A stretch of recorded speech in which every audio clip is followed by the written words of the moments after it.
Clínica Sircovisión del Dr. Jerónimo Lajara patrocina este programa.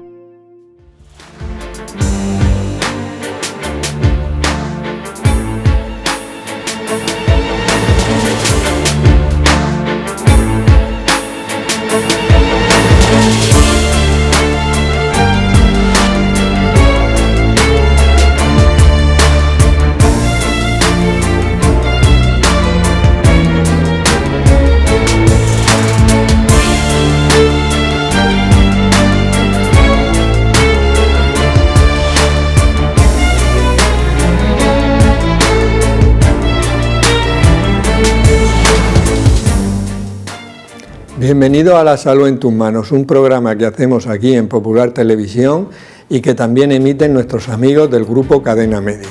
Hoy vamos a hablar de la cirugía metabólica. Vamos a ver en qué consiste, cuándo está indicada y qué resultados produce. También hablaremos de las indicaciones de la cirugía de la obesidad y de los nuevos fármacos que se están empleando para el tratamiento de la obesidad e intentaremos ver la evolución que va a seguir esto en el futuro. Para todo ello tenemos en el plató a los siguientes invitados. Fátima Illán, gracias Fátima por venir. Muchas gracias por invitarme, Juan. Tú eres la jefa de servicio de endocrinología y nutrición en el Hospital Morales Meseguer. Marta Pérez, gracias Marta. Muy buenas, Juan, gracias. Tú eres médico especialista en endocrinología y nutrición en el Hospital Virgen del Castillo en Yecla. Estás desplazado para venir aquí a estar en el programa. Muy bien. David Ruiz de Angulo, gracias David. Nada, muchas gracias Juan. Eres cirujano en el Hospital Clínico Universitario Virgen de la Risaca, sobre todo de la unidad de cirugía esofagogástrica. Y Miguel González, gracias Miguel. Buenas tardes.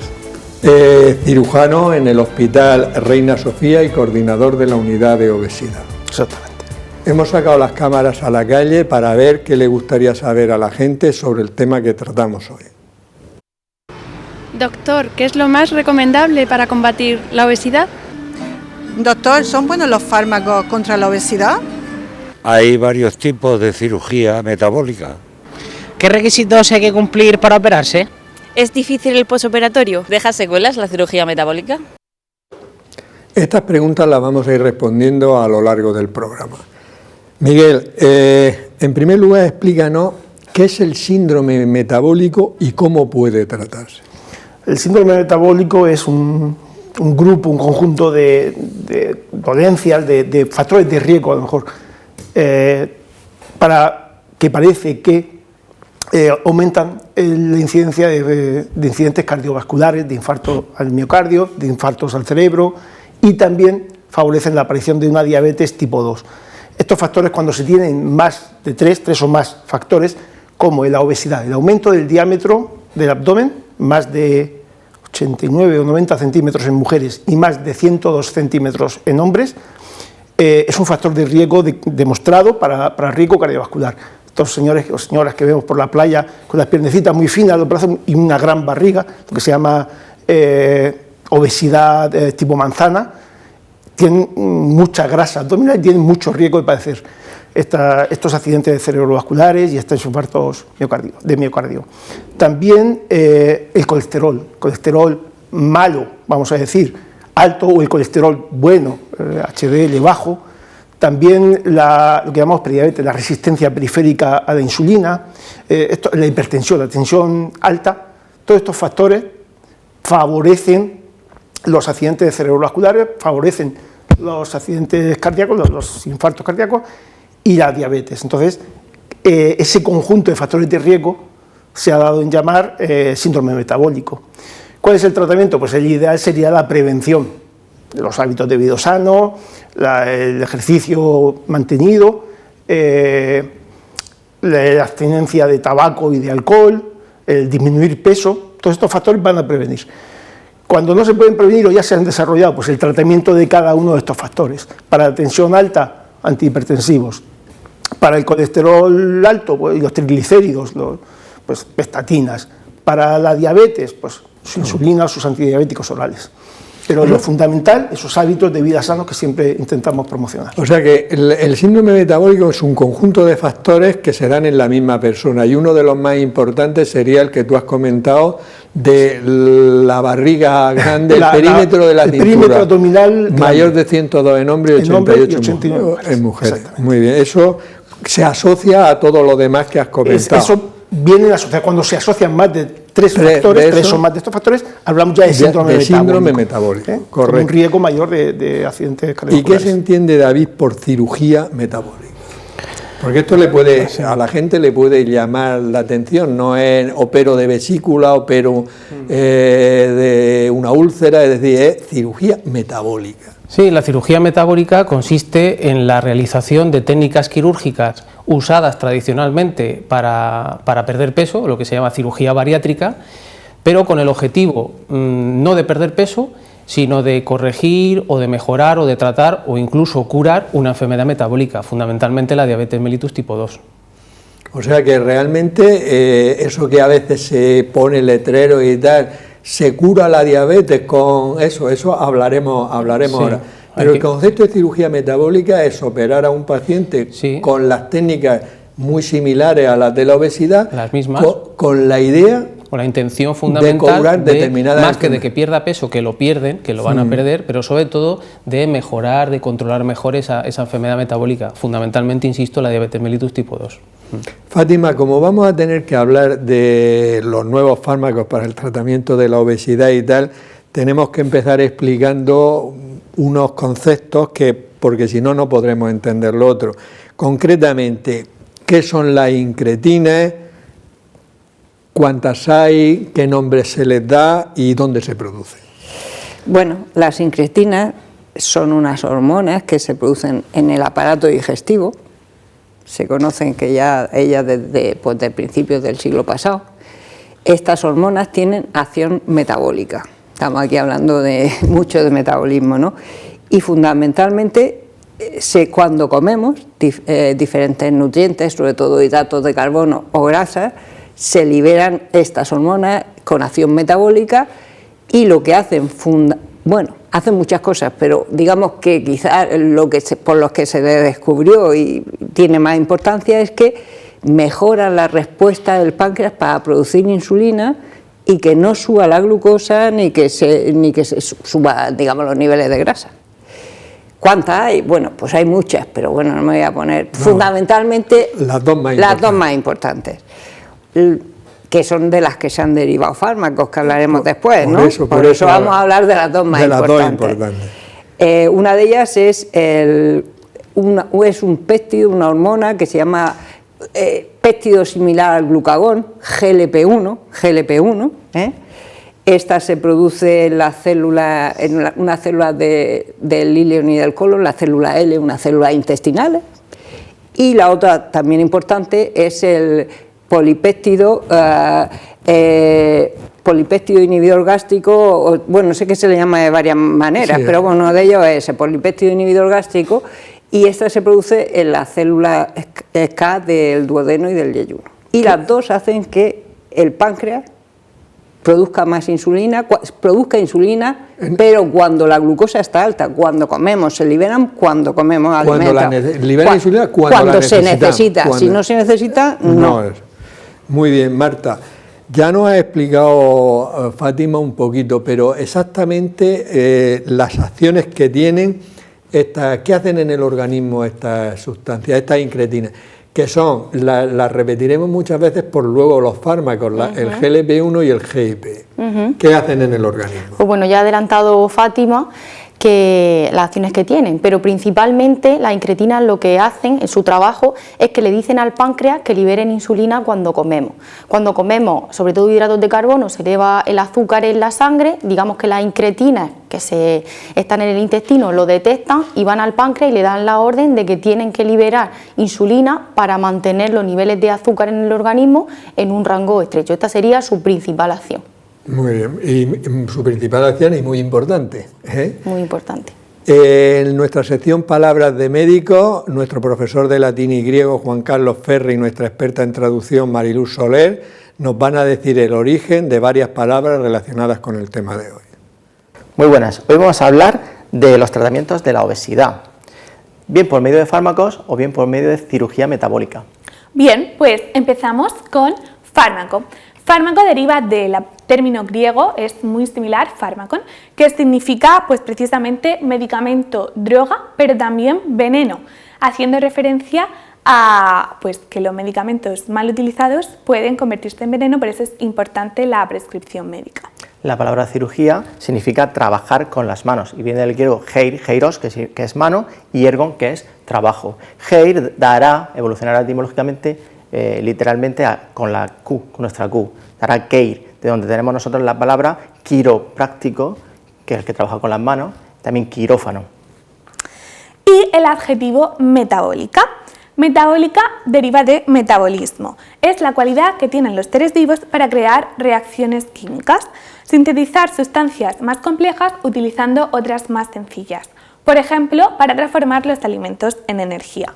Así, la cirugía metabólica es la intervención para cambiar el metabolismo mediante una operación. Esa cirugía metabólica será uno de los tratamientos contra la obesidad, palabra que viene del latín op, que significa sobre o delante, más esus, que literalmente sería comido. Siempre recomendable una vida sana y una dieta equilibrada. Mens sana, in corpore sano. Palabras de médicos. Bueno, ya sabemos un poquito más sobre el origen de estas palabras. Miguel, ¿es verdad que hay distintas intervenciones quirúrgicas que pueden curar la diabetes tipo 2 y se puede hacer a todas las personas con diabetes tipo 2? Lamentablemente no. Ahora mismo la cirugía no puede curar la diabetes. La cirugía es un instrumento que ayuda a mejorar el control de las enfermedades metabólicas. Es una herramienta más, no es el tratamiento definitivo de la diabetes. Es una herramienta y es un hallazgo casual. Yo creo que todo esto deriva de un artículo que se publicó en los años 90 de Pories, que decía, ¿quién lo iba a imaginar una operación que obtiene los mejores resultados con la diabetes? Y es verdad que él veía que sus pacientes operados de úlcera o operados de obesidad, los que les quitaba un segmento de de estómago y conectaba el intestino, conseguía unos niveles de glucemia óptimos, mejoraba mucho su patología, su comorbilidad y mejoró y dijo, oye, que con esta operación curamos la diabetes. Lo que pasa es que no se cura. Se mantienen niveles buenos durante 5 o 8 años, se consigue un mejor control, se pueden abandonar durante un tiempo los fármacos, la insulina o los antidiabéticos. Ahora, la cura definitiva, yo creo que no, que lamentablemente aún no la tenemos. ¿Quién se puede operar de cirugía metabólica? Perdón, de diabetes en concreto.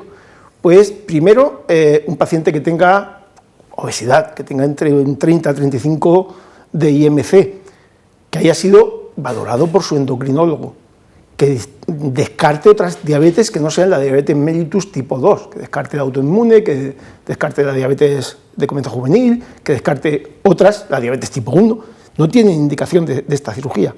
Y luego, en los que a pesar de un tratamiento adecuado, óptimo, el paciente progresivamente vaya empeorando, no vayamos consiguiendo un buen control de su diabetes. Ahí es cuando el endocrinólogo puede decir, bueno, voy a usar otra herramienta para el control de la diabetes, que es la cirugía. Pero ahora, el tratamiento principal de la diabetes no es la intervención quirúrgica. Había traído yo, habéis venido 2 cirujanos especialistas en esto y 2 endocrinos y creía yo que íbamos a tener aquí pelea y tal, pero veo que no, que las cosas las tenéis muy claras. No es el tratamiento de la diabetes. No, y lo has explicado tú, Miguel, muy bien, realmente no cura, entra en remisión, como tú muy bien has explicado, durante a veces tiempo prolongado. Sí, prolongado, 8 años, varía mucho. Y se consiguen porcentajes de éxito altos. Pero de ahí a ser el tratamiento definitivo de la diabetes, aún no, o por lo menos con las técnicas que se conocen ahora, no. Muy bien. David, aparte de en personas con diabetes tipo 2, hablamos de cirugía metabólica y por tanto no hablamos de cirugía de la diabetes, sino que es un concepto más amplio. Aparte de en la diabetes tipo 2, ¿en qué otras personas podría estar indicada la cirugía metabólica? Vamos a ver, la diabetes tipo 2 representa el paradigma de cirugía metabólica. Es cierto que luego otras comorbilidades también mejoran mucho, otras enfermedades que se pueden considerar metabólicas, tipo dislipemia, hipertensión, SAOS y demás. Lo que pasa es que también es cierto que, por ejemplo, un paciente con hipertensión aislada, sin otra comorbilidad, pues es raro que eso siente una indicación de cirugía metabólica, o una dislipemia aislada siente una indicación. Entonces hoy día es cierto que el concepto de metabólico implica otras enfermedades, pero la enfermedad fundamental es la diabetes mellitus tipo 2. Insisto, se ha comprobado que otras enfermedades que generalmente, por desgracia, estos pacientes asocian muchas veces hipertensión, dislipemia y demás, pues también mejoran o se corrigen con esa cirugía bariátrica o esa cirugía metabólica. Pero la indicación fundamental, entiendo yo, hoy día, cuando hablamos de cirugía metabólica, es la diabetes mellitus tipo 2. Ahora, mejora otras muchas enfermedades asociadas a la obesidad, es cierto. Hicimos un programa sobre la cirugía bariátrica o cirugía de la obesidad y ya habéis comentado varias veces que la cirugía que se hace las técnicas quirúrgicas que se emplean en la cirugía metabólica son las mismas que hablábamos en aquel programa de la cirugía bariátrica, que no piense la gente que es otro. Y bueno, claro, aquí todo el mundo también está de acuerdo contigo en eso, que el príncipe es la diabetes y que mejora todo lo de alrededor, pero es muy raro sentar una indicación, ¿no?, porque sea hipertenso, porque tenga el colesterol o los triglicéridos. Fátima, como tenemos que meternos en los fármacos, ya sabemos lo que son las incretinas y lo que hacen. Una de ellas hemos dicho que era el GLP-1, pero en el tratamiento de la obesidad y de la diabetes empleamos unas sustancias que se llaman análogos del GLP-1. ¿Qué son los análogos del GLP-1? Bueno, el GLP-1 ya hemos dicho antes lo que era, esa hormona que se produce en el aparato digestivo cuando comemos. Esa hormona tiene una vida media muy corta, es decir, dura muy poquito, porque se degrada por una enzima que es la dipeptidasa tipo 4 y solo dura, pues eso, 3 o 4 minutos. Entonces, el análogo del GLP-1 es, bueno, la investigación ha llevado a una sustancia muy parecida al GLP-1, a varias sustancias, porque no hay una, no voy a dar nombres porque creo que sobrepasa, pero hay varias sustancias que son muy parecidas al GLP-1, pero que tienen una pequeña modificación, le han cambiado un péptido, le han hecho pequeñas modificaciones que hacen que esa enzima no las pueda degradar. Entonces, si el GLP-1 nativo, el que tenemos, no sirve para tratar la diabetes, porque el GLP-1 es un tratamiento de la diabetes y la obesidad, ya lo has dicho tú, porque te lo pones y si te dura 3 o 4 minutos, pues nada. Pero en cambio esas transformaciones que ha hecho la investigación haciendo que esa sustancia no sea atacada por el enzima ese, la DPP4, y que perduren, pues hay unas de más acción y otros de menos acción, un día, una semana.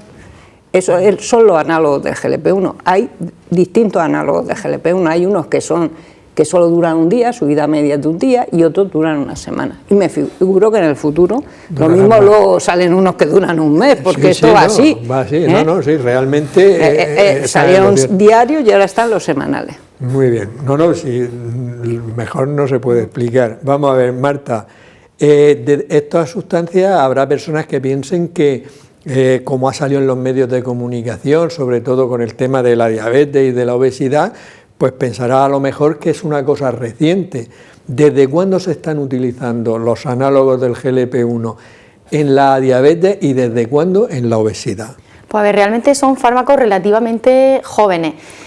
Para la indicación en diabetes están disponibles en el mercado aproximadamente desde el 2009 y para obesidad la indicación es aún más reciente, se aprobó a final del 2014, o sea que sí, es reciente, aunque no salieron ayer como piensa alguna gente. O sea que algunos ya estamos hablando de 14 años en la diabetes, o sea, ya hay y 8 años. Experiencia y son seguros. Eso es ahí ya hay mucha experiencia porque hay millones de pacientes tratados con esto, ¿no? Eso es.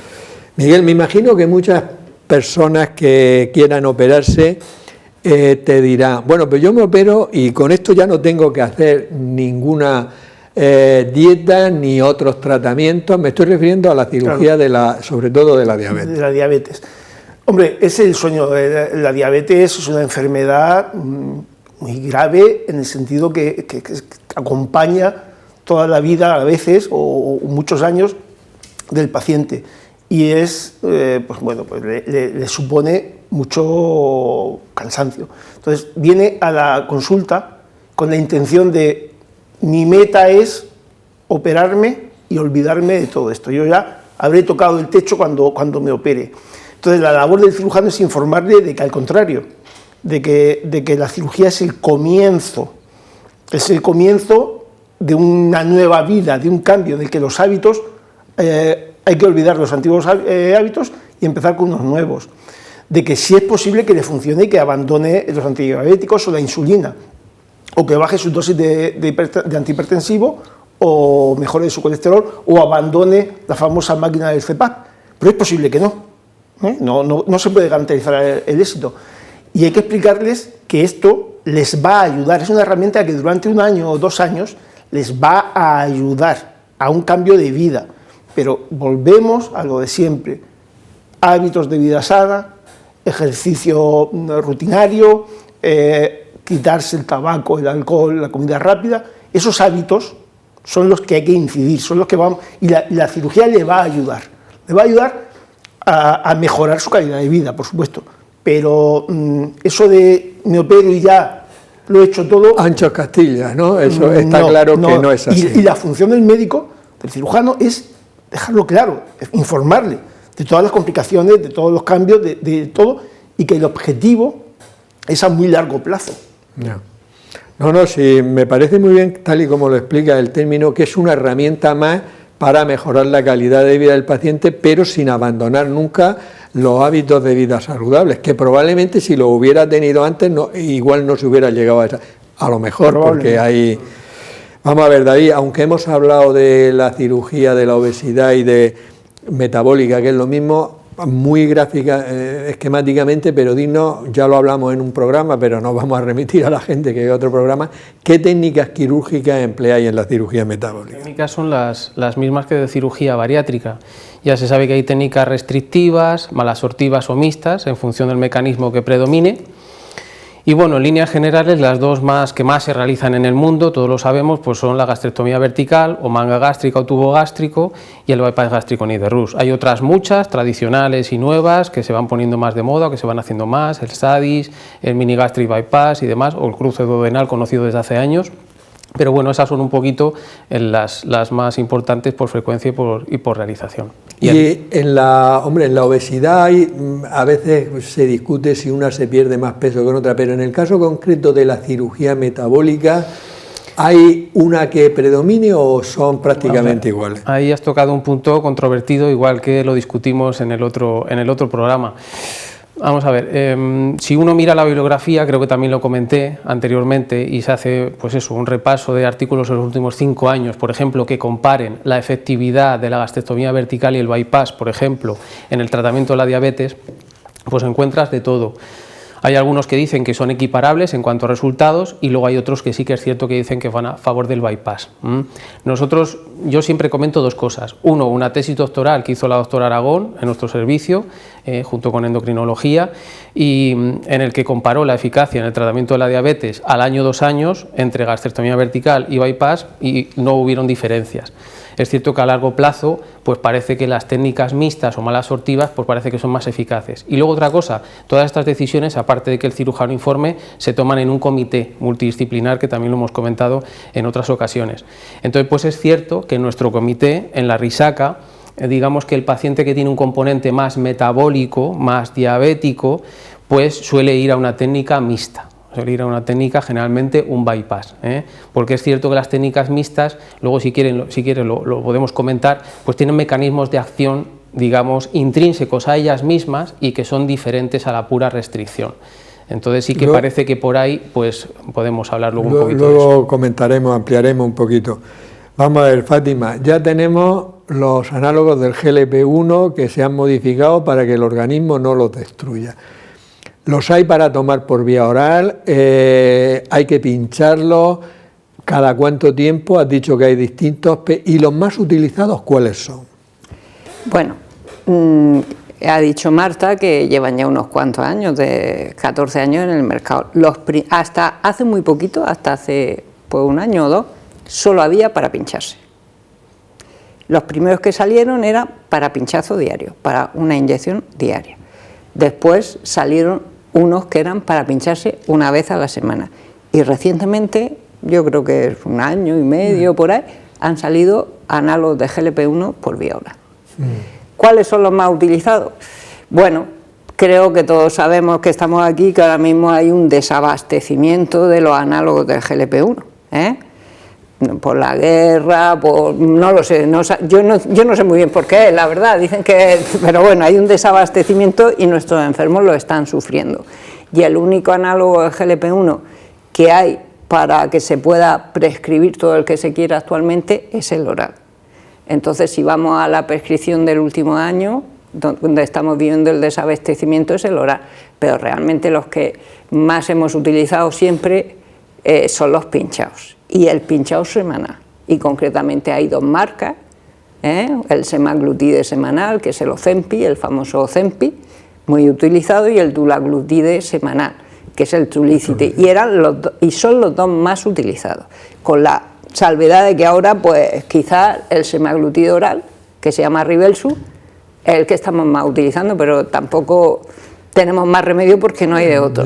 A los enfermos te puedo decir que los que han utilizado la semaglutide subcutánea, la que se pone una vez a la semana, y les cambias al oral porque no hay, ellos solo dicen que cuando esté el pinchazo que le vuelvas, o sea, al usuario, al paciente, le gusta pincharse una vez a la semana, en mi experiencia, no sé qué dirá Marta. Estoy de acuerdo contigo, el que ha probado el pinchazo semanal y ahora le cambias por desabastecimiento al comprimido oral, que también necesita una prescripción un poco especial porque hay que tomarlo por la mañana en ayunas, con medio vaso de agua y para media hora hasta desayunar. Si toman otros fármacos ya les trastoca un poco cómo tienen que tomarlo. En fin, la gente prefiere el pinchazo porque para ellos es más cómodo. Y luego con el tema... Al paciente le gusta mucho. Y el tema de, por ejemplo, porque para el control de la diabetes puede...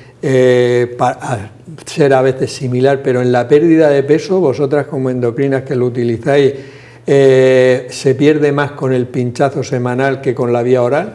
Yo en ese aspecto te digo que el oral lleva poco tiempo, o sea que la experiencia que vas cogiendo y tal, pues no la tienes tan adquirida como para poder decir, pero yo creo que se pierde lo mismo. En mi experiencia se pierde lo mismo, es la misma sustancia, si lo tomas adecuadamente. Ya ha dicho Marta que por lo que la gente, vamos a ver, al que nunca se ha puesto nada, si tú le dices una pastilla, quiere una pastilla, porque la gente no se quiere pinchar, pero el que se ha pinchado una vez a la semana, que eso no es nada, y ve la comodidad, quiere el pinchazo semanal. Y en cuanto a pérdida, es la misma sustancia, oral que por vía subcutánea, con lo cual que la pérdida... más o menos ya parece que ahí empieza otra vez a ver. Vamos a ver, nunca ha habido desabastecimiento total. Concretamente el Trulicity, yo no he tenido ningún paciente que le haya tenido que cambiar el Trulicity. El Trulicity se ha mantenido. Ha habido más desabastecimiento de Ozempic, que es el que estuvo probablemente más que también por la guerra, es el boom de gente usándolo para la obesidad.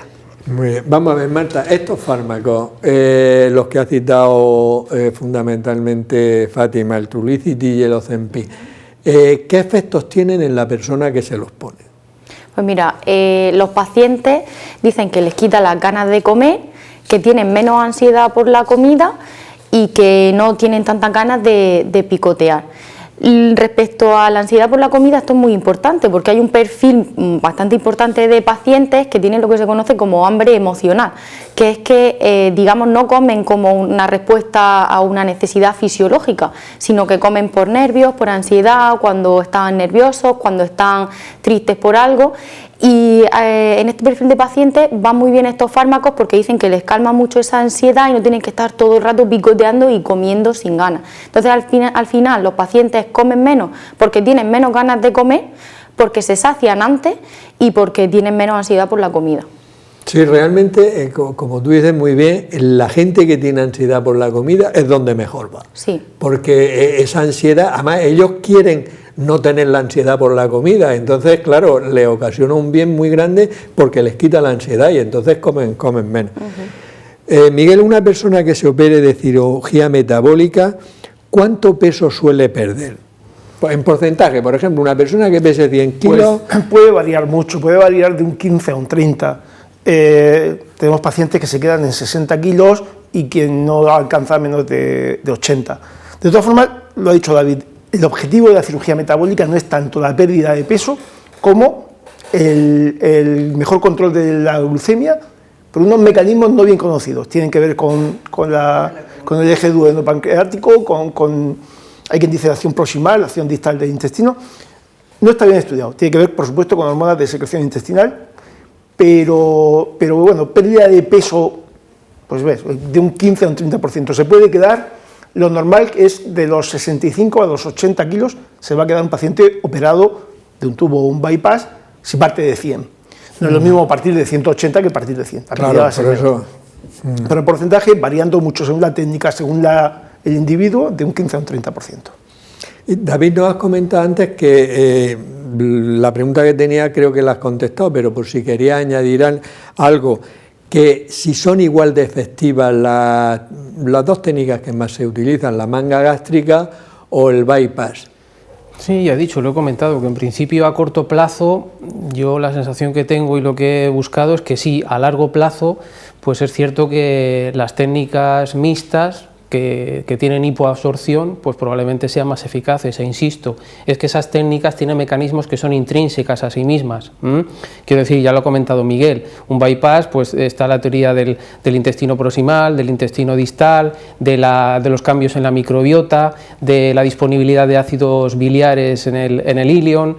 Eso que las técnicas restrictivas no lo tienen y que son intrínsecos a esas modificaciones anatómicas, a esas nuevas anastomosis, a ese nuevo circuito por el que discurre la comida.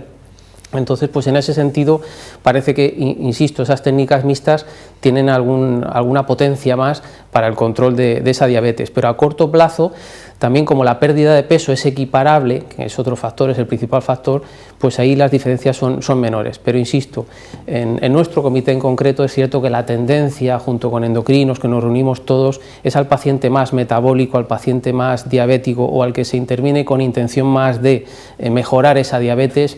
La tendencia es más a una técnica mixta, eso es cierto. Fátima, respecto a los análogos del GLP-1, estos pinchados semanales, ¿qué efectos secundarios pueden tener en la persona que se los pone? Bueno, los efectos secundarios más comunes son a nivel del tubo digestivo. Pueden producir náusea, vómitos, diarrea, estreñimiento. Pero bueno, estos efectos, esos son los más comunes, No quiere decir que a todo el mundo le pase. El que produzca la náusea es porque uno de sus mecanismos que hacen y por lo que quitan el hambre, aparte de actuar a nivel del cerebro, es que la comida se queda retenida en el estómago durante mucho más tiempo. Y por eso es esa sensación de náusea, de empacho. Yo a mis pacientes le digo, si te dan náusea, estupendo, es lo que buscamos, así no comes. No, es que todo... No, una cosa es que vomite, pero al principio, pero además, no, esto sin broma, ¿no? No, pero es verdad, yo se lo explico para que ellos entiendan, oye, pues te da porque estamos buscando que coman menos y te vas a sentir empachado, lo que tú dices como náusea. Vómitos intolerables o diarrea, estreñimiento, yo te diría que llevado 14 años poniéndolo y he quitado, los podría contar con los dedos de una mano, por esos efectos intolerables. O sea, que lo que más tienen es esa sensación de empacho.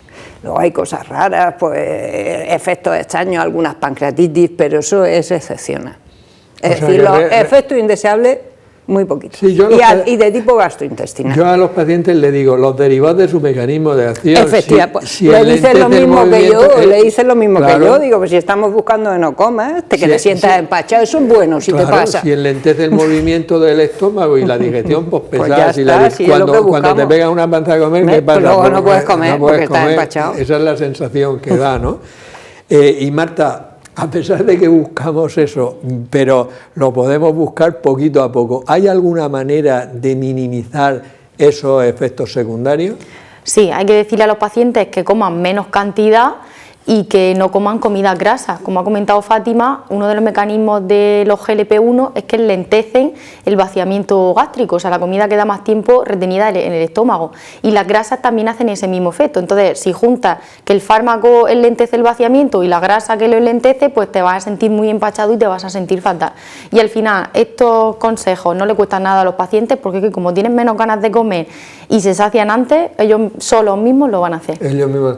Y luego también les aconsejamos, ¿no?, que la manera de empezar es poquito a poco, ¿no? Sí. Que eso también es importante. La dosis es progresiva, por eso mismo, para ir titulando la dosis poco a poco y que los efectos secundarios pues sean mínimos. O sea, que le quite las ganas de comer, pero que no le dé una sensación muy fuerte, ¿no? Eso es. Estamos de acuerdo, ¿no? Sí. De los vídeos que hacemos para nuestro portal de salud, UCANSalud, y dentro de la sección me lo compro, me lo como, no me lo compro, no me lo como, hoy vamos a hablar de las patatas. Las patatas, ¿me las compro y me las como o no me las compro y no me las como? Bueno, la patata es un alimento que es bastante bueno, pero como luego veremos, depende de cómo lo hagamos. Vale. Porque no es lo mismo una patata hervida, una patata en un guiso, que una patata de bolsa frita. Por Vale. tanto, sí, vamos a comprárnoslas como las tenemos aquí y luego vamos a cocinarlas bien. Vale, entonces una patata como esta, ¿qué nos aporta? Bueno, pues 100 gramos de patatas, por ejemplo, tienen 18 gramos de hidratos de carbono, Vale. hidrato de carbono que va pasando a la sangre lentamente, tienen 2 gramos de proteínas, prácticamente no tienen grasa, y tienen 2 gramos de fibra. Por tanto, 100 gramos de patata nos aportan unas 80 calorías. Vale, ¿y de vitaminas y minerales? Pues tiene bastante vitamina C. Bien es verdad que como las cocinamos y la vitamina C es una vitamina termolábil, el calor la suele destruir, pero también tiene niacina y luego tiene pequeñas cantidades de hierro, calcio y potasio. Es decir, tiene pequeñas cantidades de casi todo y 18 gramos de hidratos de carbono. Estupendo. ¿Y engordan mucho? Bueno, depende de cómo las cocinemos. Por ejemplo, si nosotros hacemos una patata hervida, como te decía, engordan poco, porque 100 gramos de patatas tienen 80 calorías, que no son pocas. Ahora, si nosotros freímos la patata en la casa, pues tiene 100 gramos de patatas fritas, tienen unas 250 calorías.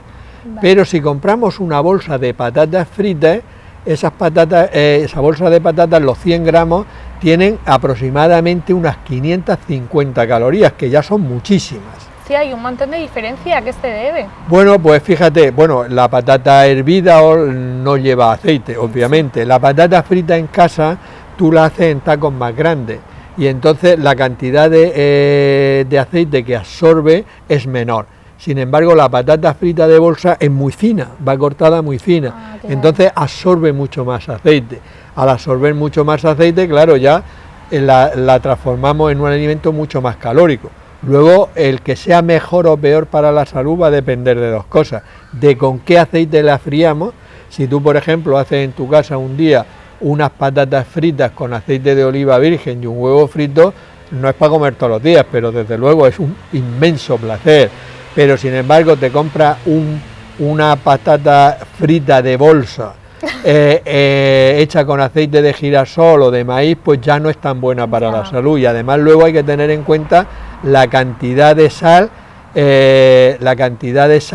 que le ponen, que hay que intentar reducir la cantidad de sal que consumimos al día, porque la mayor parte de las personas consumen el doble de las necesidades. Vale, ¿y crudas se pueden comer? No se deben comer crudas, porque tienen una sustancia que se llama solanina, como el sol, que esa sustancia está justo debajo de la piel en la mayoría de esos, y es bastante tóxica para el organismo. De hecho, en una patata, cuando tú veas zonas verdes, esas zonas verdes hay que quitarlas bien, porque en esa zona verde es donde más solanina suele haber. En resumen, es un alimento que consumimos con bastante frecuencia porque forma parte de nuestros guisos tradicionales, los cuales hay que mantener. A veces se hace una legumbre, se hacen habichuelas o se hacen garbanzo y se pone un poco de patata, que también es correcto. Y desde luego fritas en la casa alguna vez, y las de patatas fritas de bolsa son alimentos muy hipercalóricos. En un aperitivo es mejor tomar otro tipo de alimento. Genial, muchas gracias. Bueno, ya sabemos bastante más sobre la patata y que la mejor manera es o bien hervida o bien en el horno o nuestros guisos tradicionales, y parece ser que últimamente con las freidoras estas de aire pues no utilizamos prácticamente aceite. Veremos a ver cómo va ahí. Miguel, de las técnicas quirúrgicas, ¿hay alguna ideal o no hay una ideal? Técnica ideal, sí, ahí vamos a ver. Parece demostrado que intervenciones como la derivación biliopancreática, el cruce duodenal, consiguen los mejores resultados, hasta un 95-97% de control de las glucemias. Después, probablemente las mixtas, que combinan una restricción, menos ingesta, con una mala absorción. De lo que se ingiere, menos se absorbe, no se absorbe todo. Entonces, esa combinación, que es el bypass gástrico, parece que es menos complejo que la derivación. Para mi gusto es la ideal.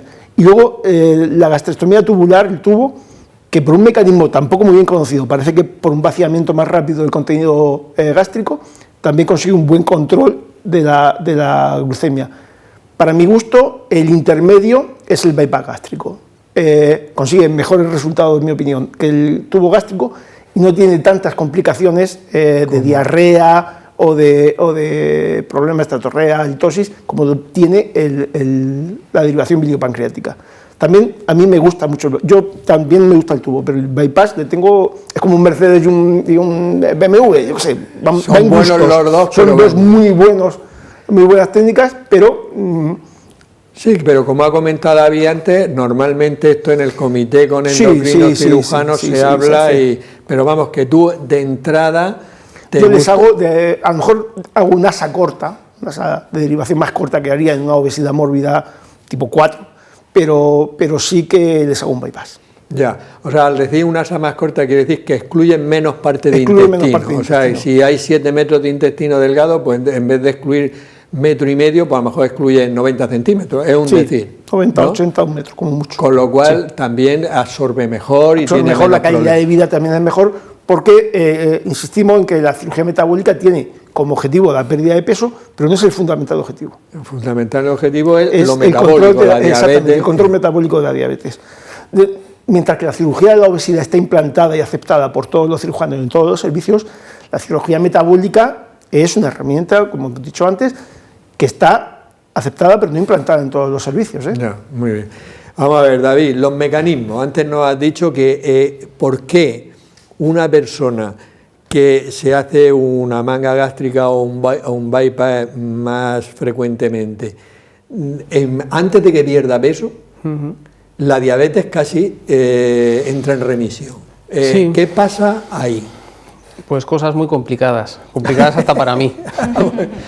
No, pero bueno, es cierto que los patrones de control de la glucemia son distintos. Es decir, por ejemplo, en el bypass, como comentabas, es casi automático. Nada más hecho, las primeras glucemias ya salen normales. Y es cierto que, por ejemplo, la gastrectomía vertical le cuesta más, a lo mejor porque va más asociada a la pérdida de peso y necesita más tiempo. Pero como he dicho desde el principio, las malas sortivas y el bypass tienen mecanismos intrínsecos a ellas mismas, que van pues en la línea de todas estas sustancias que hemos hablado. Insisto, teorías del intestino proximal, distal, en función de que la comida active ciertas neurohormonas que incluso tienen acción cerebral y todo. Quiero decir que son mecanismos, ya digo, complejos, que se están investigando, que cada vez se conocen más y que posiblemente fundamenten en un futuro próximo pequeñas modificaciones quirúrgicas en función del mecanismo que se entienda que está más implicado ahí. Ya lo ha comentado Miguel, de hecho hoy día ya se hace el tema de que la hace la asa un poquito más corta, entonces cuanto más se sepa de los mecanismos que intervienen en eso, pues ahí la cirugía se puede modificar un poco acorde a los nuevos conocimientos. Pero ya digo que los mecanismos son complejos y bueno, hay muchas teorías y bueno, y el futuro es seguir conociendo para seguir mejorando o haciendo pequeñas modificaciones a las técnicas quirúrgicas que les hagan todavía más eficaces para tratar esa diabetes o esa hipertensión, pero bueno, la diabetes, que es de lo que fundamentalmente estamos hablando. No, pero me parece muy interesante todo lo que has contado y que además eso puede tener en el futuro próximo una repercusión en la manera que vaya a tener de operar a los pacientes, de excluir más intestino, menos intestino o incluso otras cosas que podáis ir haciendo. Fátima, siguiendo con los análogos del GLP-1, la gente conoce, como hemos dicho varias veces, sobre todo el Trulicity y el Ozempic, y hemos dicho los posibles efectos secundarios que pueden tener. Pero ¿cuándo están contraindicados? Es decir, ¿qué personas no se los deben de poner? Hombre, contraindicaciones tienen pocas, ¿eh? Porque de los análogos del GLP-1 aquí hemos hablado sobre la glucosa, sobre la pérdida de peso, pero tienen otros efectos beneficiosos, ¿eh? Que en fin, no vamos a entrar, tienen muchos efectos beneficiosos. Cuéntanos algo, venga, cuéntanos algo. De que de los otros efectos beneficiosos de que están contraindicados. Bueno, estos fármacos en diabetes, lo han demostrado en diabetes, que disminuyen el riesgo cardiovascular de los pacientes, que disminuyen la aparición de eventos cardiovasculares, lo que nos decía Miguel al principio, que los que toman estos fármacos, hay estudios que lo han demostrado, tienen menos infartos, menos ictus, y bueno, no es ninguna tontería.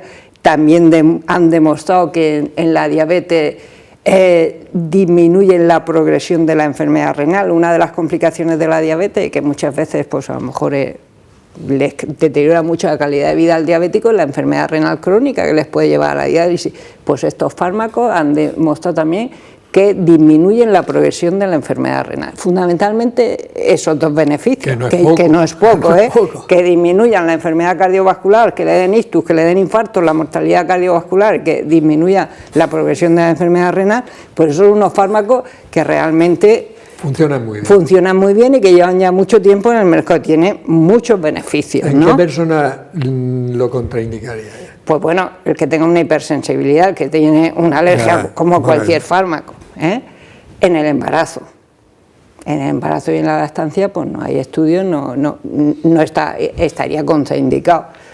Y antes en los menores de 18 años no estaban indicados, pero ahora ya también tienen indicaciones, o sea que en niños no está ya contraindicado. ¿En quién más estaría? Pues en una enfermedad renal crónica muy avanzada ya, con un filtrado glomerular, eso es cuando el riñón ya no funciona nada, de 5 o de 10, no hay estudios, en principio pues no se daría.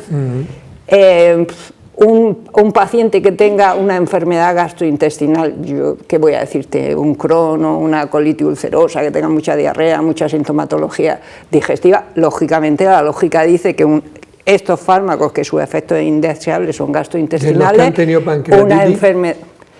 Los que han tenido una pancreatitis previa, formalmente no está contraindicado, pero yo, si quieres que te diga mi opinión personal, no lo pongo. No lo pones, vale. No existe una contraindicación formal, pero bueno, ya he dicho antes que un efecto secundario muy extraño es la pancreatitis. Entonces, si has tenido una pancreatitis, pues, o por lo menos, bueno, si la tuviste hace 30 años, pues a lo mejor, y fue porque tenía unas piedras en la vesícula y dices, bueno... Sobre todo porque si le da otra que no tenga relación, ya no lo sabes. Ya no lo sabes. Te queda muy bien. Marta, hemos hablado sobre todo de la diabetes. Estos fármacos, en el tratamiento de la obesidad, ¿qué resultados se obtienen? Dínoslo también en porcentaje. Por ejemplo, una persona que pese 100 kilos, ¿cuánto perdería en cuánto tiempo? Bueno, a ver, los resultados varían entre los distintos fármacos que están comercializados y también hay que decir que hay variabilidad de respuesta entre las personas. O sea, hay personas que son más respondedoras y menos respondedoras respecto al peso. De forma general, podríamos decir que los pacientes en los estudios pierden de 4 a 8 kilos aproximadamente. Luego, en la vida real hay gente que pierde más, bastante más, y hay gente que pierde eso y hay otra que pierde menos. Esto es el efecto del propio fármaco en sí. Ahora bien, si el paciente esto lo acompaña de comer saludablemente y de hacer ejercicio, la pérdida de peso es mucho mayor. Y estos 4 o 8 kilos son con los fármacos que tenemos disponibles a día de hoy, pero se espera que en los próximos años, incluso en los próximos meses, salgan al mercado, que hablaremos después, nuevos fármacos, que será mejor la cosa. Que son bastante más efectivos. Eso es. Muy bien. O sea que son efectivos porque solo el fármaco ya te hace 4 o 8 kilos, pero claro, el fármaco es una medida más, ¿no? Siempre es con hábitos de vida, con lo cual la pérdida es mayor. Eso ¿no? es. y que cuando una persona de estas características que hablamos pierde el 10% de su peso, la gran mejoría metabólica que obtienen es muy importante, ¿no? Perder un 5 o 10% del peso corporal ya es clínicamente relevante porque disminuye el riesgo de diabetes, de hipertensión, de factores de riesgo cardiovascular. Aunque solo sea tratando la obesidad. Sí. Miguel, me imagino que una persona que se quiere operar de cirugía metabólica te hace muchas preguntas. ¿Cuál va a ser mi calidad de vida? ¿Puedo hacer mi vida normal? ¿Y qué cuidados debo de llevar? ¿Qué le dices a esas personas? Pues me lo dicen a mí. Muchos entran y me dicen, ojalá me hubiera operado antes. Es verdad que los resultados, sobre todo en grandes obesos, nos centramos más en la cirugía bariátrica, en la obesidad, se pierde bien de peso y esa persona, su calidad de vida mejora. También la del paciente diabético mejora porque abandonan a veces ese tratamiento antidiabético. Pero la calidad de vida en general en pacientes operados es mejor. También la cirugía tiene sus efectos secundarios, halitosis, suboclusiones, dolores inespecíficos, retortijones, tienen limitaciones. A tomar alcohol, no puedes tomar alcohol, no puedes salir con los amigos a hacer una gran comida, ¿no? Cambia mucho tu vida social, pero a mejor. Si puedes hacer tu vida normal, si tu vida normal era la que te llevó a pesar 160 kilos, no puedes hacer tu vida anterior, claro. Hay que cambiarla. O sea, puedes hacer una vida nueva, mejor. Puedes hacer ejercicio, que antes con 160 kilos no era fácil hacer ejercicio. Puedes seguir una dieta porque con el estómago más pequeñito te sacias antes. Entonces no tienes tanta ansiedad por la comida, al principio. La cirugía bariátrica no es un castigo. Al principio sí que se produce una disminución del estómago y un acortamiento del intestino útil, pero el cuerpo humano es muy inteligente y está hecho para sobrevivir, no puede dejar pasar comida. Entonces el intestino que queda aprende a absorber más y el estómago se dilata un poquito para que te quepa más comida con los años.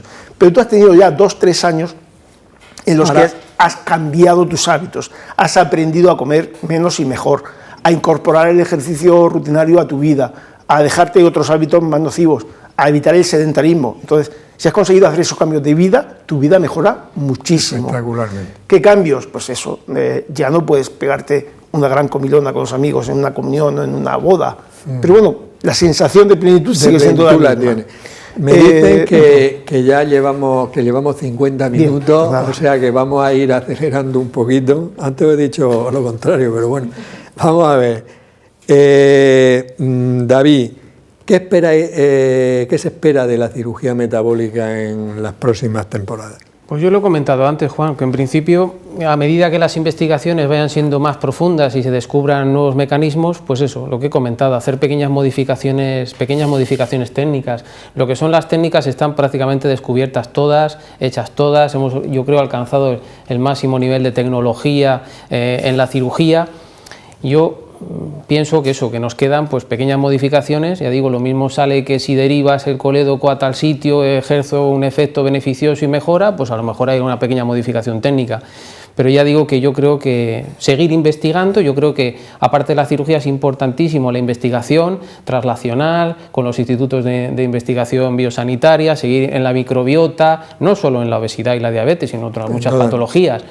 Y eso que determine luego a nivel práctico o a nosotros, pues pequeñas modificaciones, insisto, técnicas que nos hagan mejorar esos resultados. Yo creo que eso es un poquito lo que nos espera a los cirujanos si queremos seguir ahí al pie del cañón, ese es el camino. El camino, muy bien. Vamos a ver, Fátima, en la obesidad, no ya en la diabetes, en la obesidad, ¿cuándo están indicados los análogos del GLP-1 tipo Trulicity o Ozempic y durante cuánto tiempo? Hombre, vamos a ver, en la obesidad no tiene indicación ni el Trulicity ni el Ozempic. Quiero decir, indicación formal. O sea, quiere decir que no lo paga la Seguridad Social. Claro. Ya, vale. Y que, bueno, que ahora mismo también si está la cosa desabastecida, tampoco es para que lo tomen los obesos y dejan a los diabéticos sin su medicación. Ya, pero digamos en un mundo ideal, que haya análogos de GLP-1 y unos y hay. Vamos a suponer que hay. Pues entonces, pero bueno, es que hay análogos del GLP-1 que tienen indicación para la obesidad y es el liraglutide. El primero que hubo diario, que se llamaba Vistoza, y luego salió para la obesidad y se llama Saxenda. Y ese es el que está indicado, tiene indicación para la obesidad. Bueno, yo es que soy muy formal, yo si no tiene indicación no, te lo digo, lo digo en serio, pero bueno, si tú me dices en qué tipo de obesidad, en cualquier obesidad. Pero obesidad. Sí, obesidad vale, grado no, es que hay muchos 1, sitios grado que 2 o grado 3, pero vamos a ver, está como digo, con indicación formal para la obesidad, está el liraglutide que se llama Saxenda y además no hay bueno, un poco falta, pero no mucho, y va a salir muy pronto el semaglutide para la obesidad. El Ozempic para la obesidad, que va a ser a una dosis superior de 2 miligramos, que se llama GoGo o no sé, no sé cómo se va a llamar, y además con unos resultados brillantísimos en sus estudios, con pérdida de cerca de 20 kilos de peso, en año y medio. Sí, fíjate que en contra de lo que quiere la gente, para la obesidad se emplean dosis más altas que para la diabetes. Sí. El mismo Saxenda son 3 miligramos, cuando en la diabetes llegamos a 1,8 o un poquito más, pero vamos a 1,8. Pero vamos que está indicado en cualquier obesidad. Muy rápido, Marta. Si se emplea un análogo del GLP-1 en el tratamiento de la obesidad, ¿por qué? Y lo empleamos en la diabetes y les mejora la glucosa, ¿les puede dar hipoglucemia? No, para nada. La incretina o los GLP-1 lo que hacen es que regulan el nivel de azúcar en sangre, sobre todo cuando comemos. Entonces, si no comemos, la incretina no le dicen al páncreas que trabaje, no le dicen que libere insulina y por tanto no hay riesgo de hipoglucemia. Tranquilidad en Tranquilidad absoluta. Miguel, va a salir un fármaco nuevo que ya está aprobado y comercializado en Estados Unidos y está aprobado en la Comisión Europea, pero no comercializado todavía en Europa, pero se espera, como decía ya antes, que salga pronto, que se llama tirzepatida.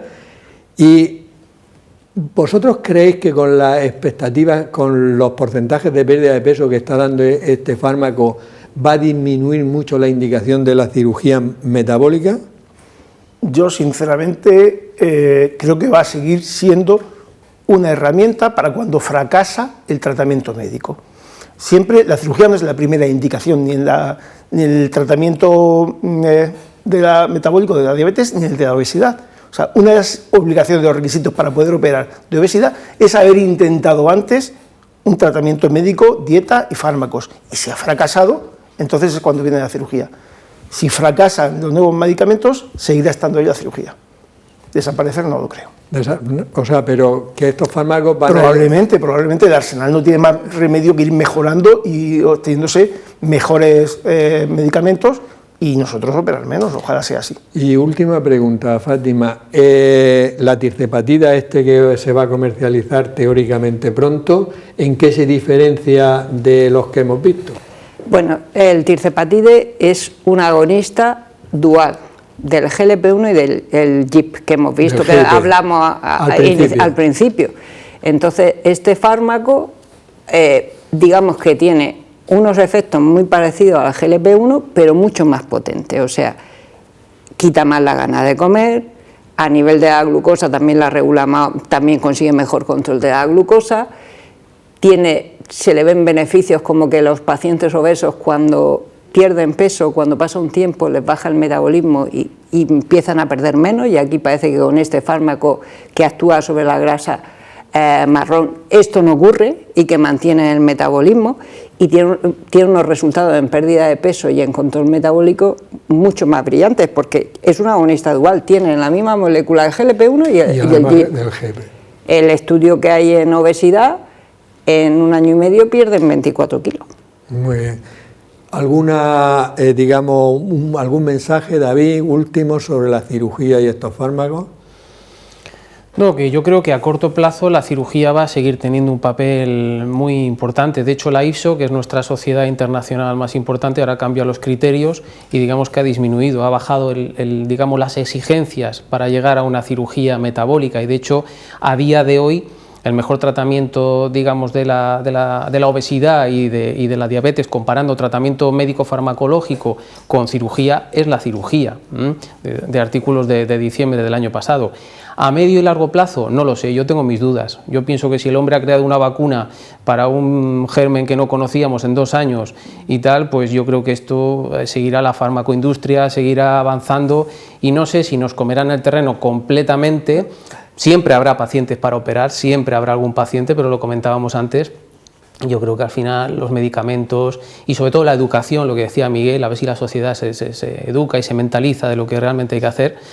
Pero bueno, ya digo que a largo plazo yo tengo mis dudas de qué papel va a jugar la cirugía a largo plazo. A corto plazo sí, vamos a seguir siendo importantes. Muy bien. Bueno, yo creo realmente que el programa ha sido muy interesante y os agradezco mucho que hayáis venido 2 cirujanos y 2 endocrinos para que la gente vea que no estamos contrapuestos, que realmente lo que nosotros queremos es que el paciente mejore, que unas veces actualmente puede ser la cirugía, que otras veces van a ser los fármacos y que en el futuro, bueno, pues el futuro está escrito en las estrellas, nosotros no lo sabemos, o sea que probablemente, como tú muy bien comentas, David, probablemente los fármacos vayan comiendo un poco de terreno a la cirugía, pero que la cirugía es un arma que está ahí y que puede ayudar todavía y en el futuro posiblemente a muchos pacientes. Agradeceros todo lo que nos habéis informado.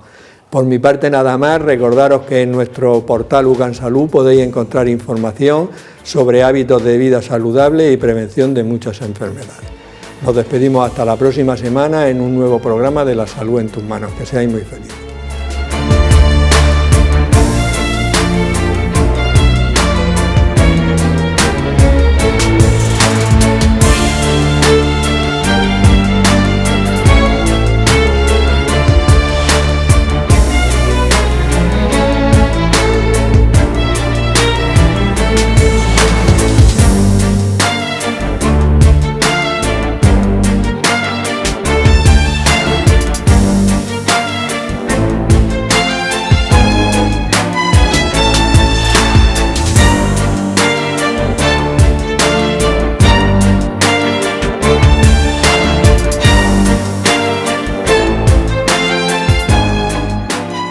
Clínica Sircovisión del Dr. Jerónimo Lajara patrocina este programa.